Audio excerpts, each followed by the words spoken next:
I'm going to ask Chief Jenkins if he will come forth at this time and provide a few words and maybe some updates on where we are with these cases. Chief.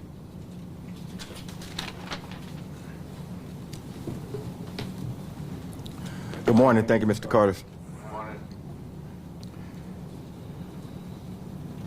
Good morning. My name is Stephen Jenkins. I'm the Chief of Police for the City of Portsmouth. Today I'm going to address several serious shooting and homicides that we've had to start our 2026 year. The truth is that all of these incidents are both violent, traumatic, and unacceptable. And I want to be clear throughout this conversation. This type of violence, this type of non-compassion for mankind, for your sisters and brothers, is unacceptable in this city and anywhere. And we together must do all we can to ensure that we don't normalize this type of behavior. I want to start by talking about the first incident that took place, our first homicide of the year. It was January 6, 2026 at approximately 10:30 a.m. We had an individual that was dropped off at Maryview Hospital. That individual had a gunshot wound to his abdomen. Upon further investigation, it was determined that it started at a dispute in the 3400 block, in the 3400 block of, and I'll provide that a little bit later, my apologies. Started as an escalation of a dispute between two individuals who lived in the same house. During that time, those individuals began getting into a physical altercation, and at some point in time, a gun was introduced. A struggle ensued over that firearm. Eventually it was retrieved, and one individual, Mr. Gallister, was shot and killed. Interviews for the suspect involved with that have been completed, and that incident is still under investigation.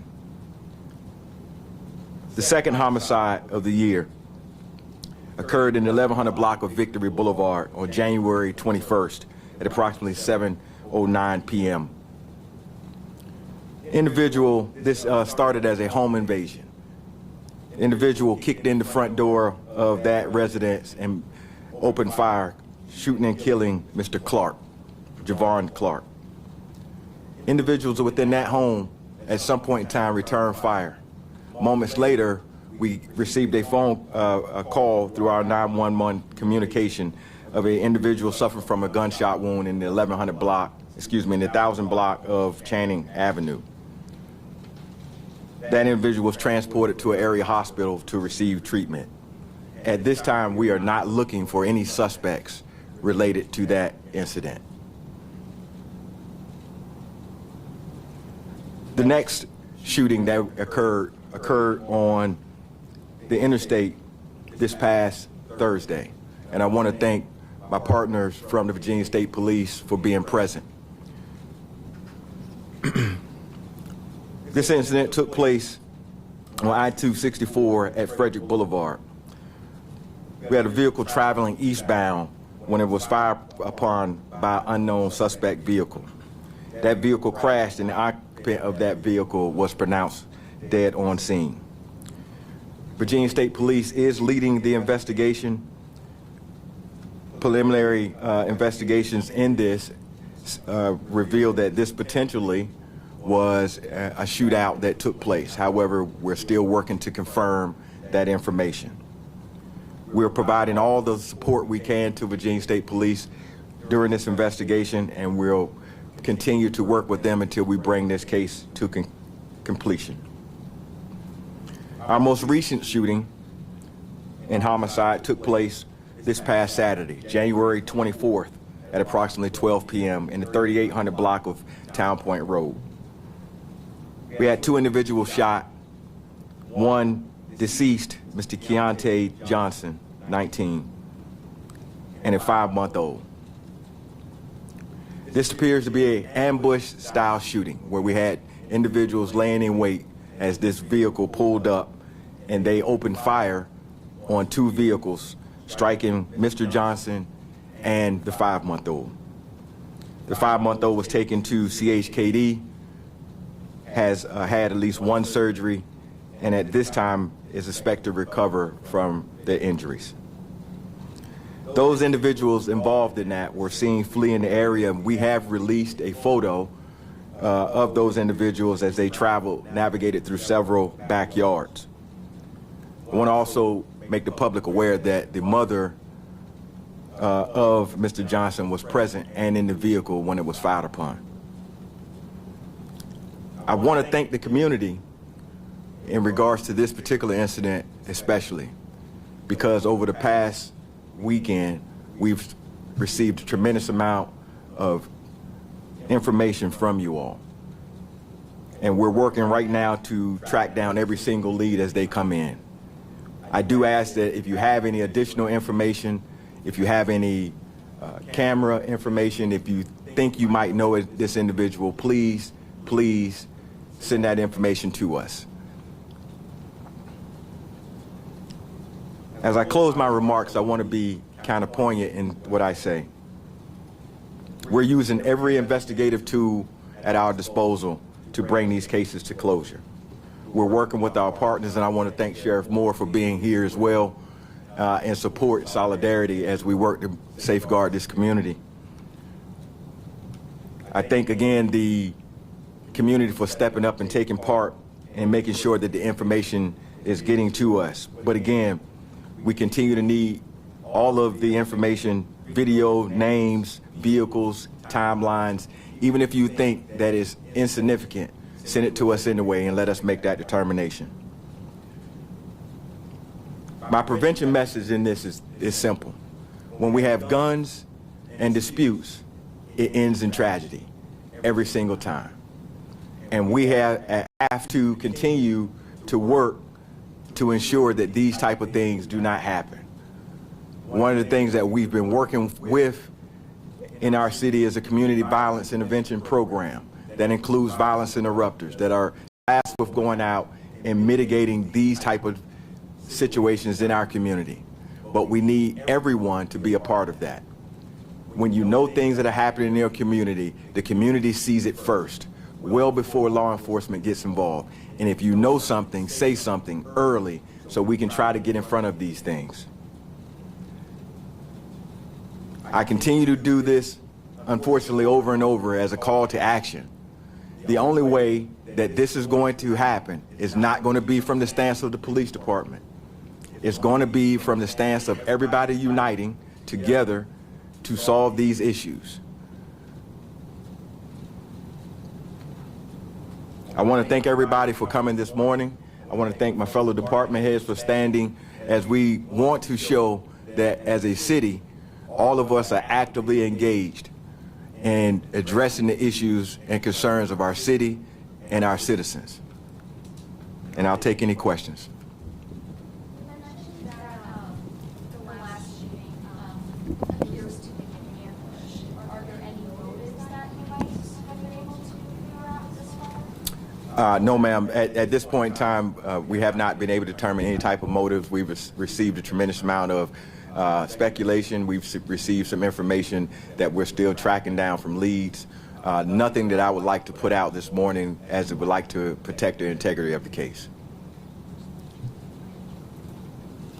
Do you have the ID for the 264 shooting? Do you have an identification on the victim in that? Yeah, so we do believe we know who this individual is. However, we're still working with the medical examiner to determine the actual identification of that individual before we release that individual's name. We hopefully will have that sometime today, and as soon as we get it, we'll make sure we update the release. Were there significant leads to the shooting? What was the shooting? We've received a tremendous amount of leads that we hope will bring this case to a close rather quickly. But again, nothing that I will put out today. As we get information, we will continue to try to update the public. But again, we ask that any information that the public has, again, no matter how insignificant they think it may be, we ask for that information. And again, if we know that this is related to something else, we need that information as well. That kind of everybody was talking about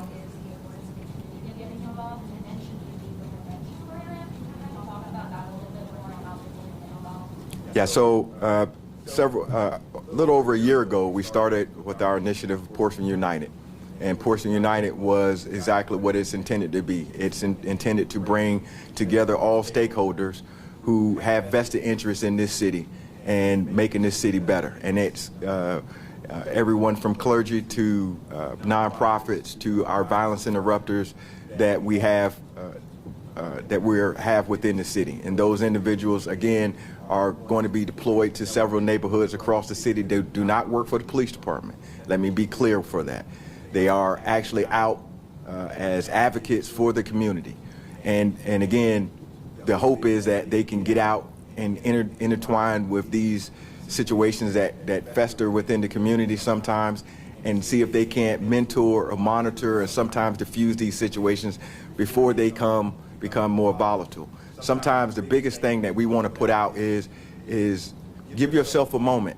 The best thing that you can do from any dispute is to walk away. That's the most gangster thing I've ever seen, is a person walk away from a dispute. Give yourself a second, because if you give yourself a second, you may have saved not only your life, but somebody else's life. And I think that's important that we put that out.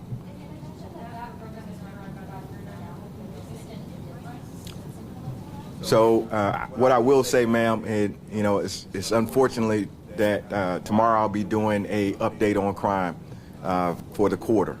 And what I can say is last year we had a record low, a 44% reduction in homicides for our city.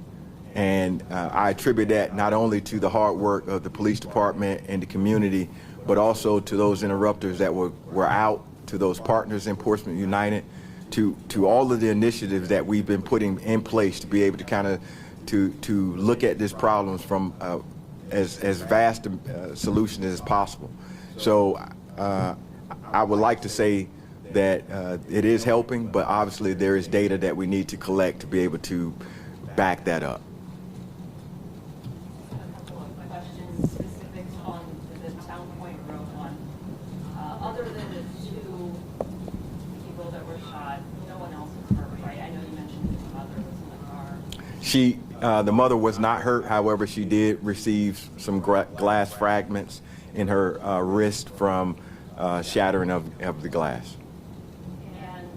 And the baby, was the baby actually, I know you said struck, so actually shot? Yes, ma'am. The baby was actually struck by a bullet. Yes. Sure. Yes, ma'am. From glass or whatever. No, ma'am. Baby was struck by a bullet in the lower extremities. Again, taken to CHKD for treatment. To my knowledge, had at least one surgery, which was successful, and we're expecting the child to make a full recovery. Are you able to say the relation? It's family. It is family.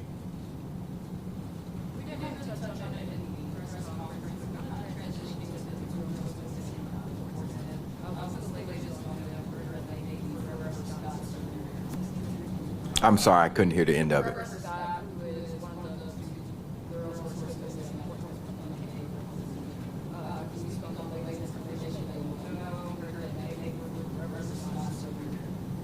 So what I can tell you is that we have recovered at least one of the juveniles related to that, which is we're thankful for. We do have two juveniles that are still have not been located.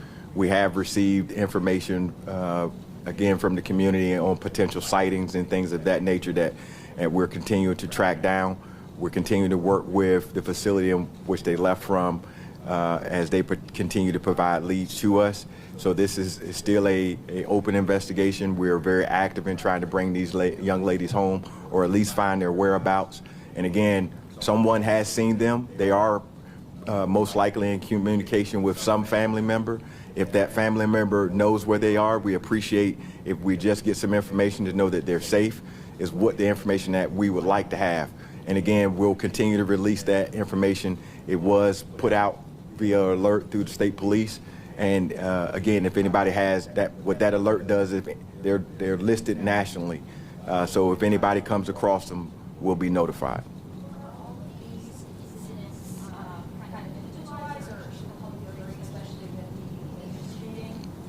So we don't have anything that ties these shootings together. We're working right now to determine and ensure that whether they are or aren't. If we determine that they are and it's a need for a public safety statement, we will make one at that time. I apologize. I wanted to get there.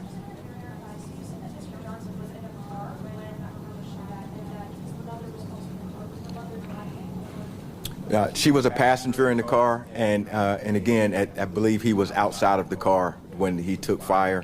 He actually attempted to flee and collapsed a short time later. No, ma'am. They actually were outside of the vehicle. From what we know, that they were there waiting for the car to pull up.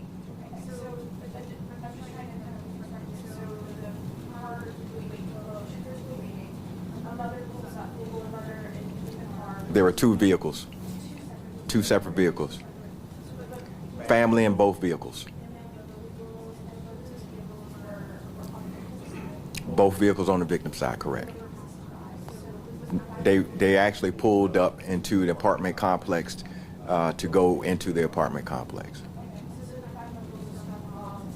Correct.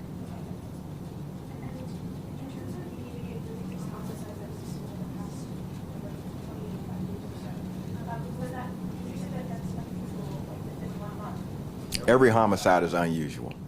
And again, I want to make sure I get this clear. We're not going to normalize this type of behavior, okay? It is unacceptable for any life to be lost in this city. Unacceptable. This old notion that we must accept because this is Portsmouth and all of that is unacceptable. And I want to make sure that is clear.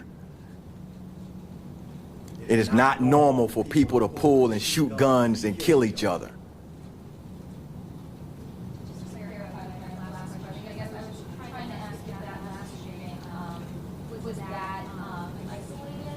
I'm sorry, ma'am. I apologize. Can you start from the beginning for me? Yeah.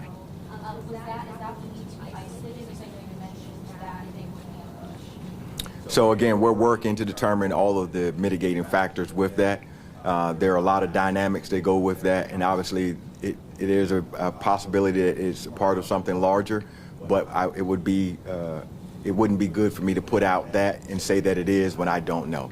So I would just say we're working to determine all of the facts surrounding that, and if it becomes something additional, we'll put that out.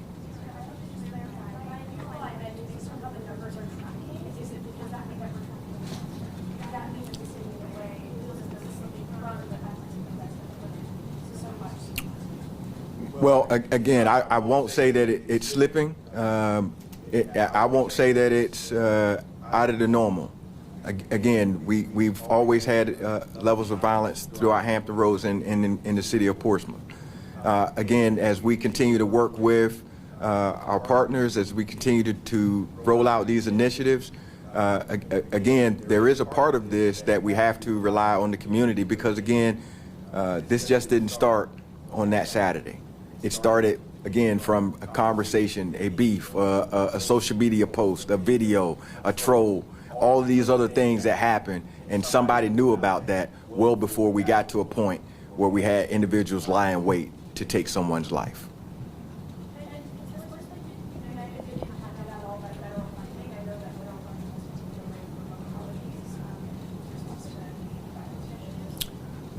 So yes, we have experienced some loss in funding. However, we're continuing to trend along with the things of priority within the city.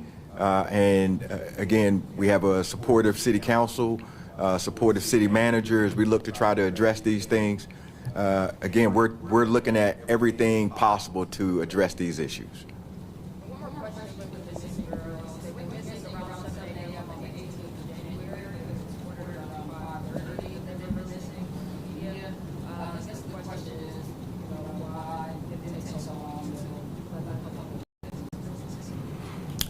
So first and foremost, we got to be clear about the conversation of missing. These young ladies ran away, okay? And so again, at some point in time, they left a secure facility. In normal circumstances, we always get out canvass the area as we would with our police officers, with our detectives, trying to locate, go in places that we normally would or they might go to attempt to locate them. When those things have become exhausted, then we start to reach out to make sure that we educate the public these individuals are out and missing. So again, it's not unusual for law enforcement to do that. Again, unfortunately we have people that go missing every single day. Usually we recover them within 12 to 24 hours. Thank y'all.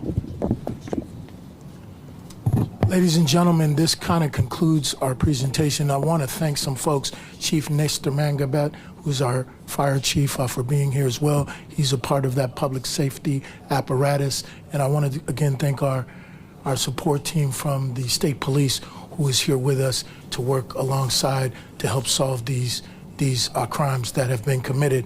But I do want to reiterate, thank you, Manager Carter. Thank you, Chief Jenkins, and all of our leadership here for your support and all the work you do to keep our city safe.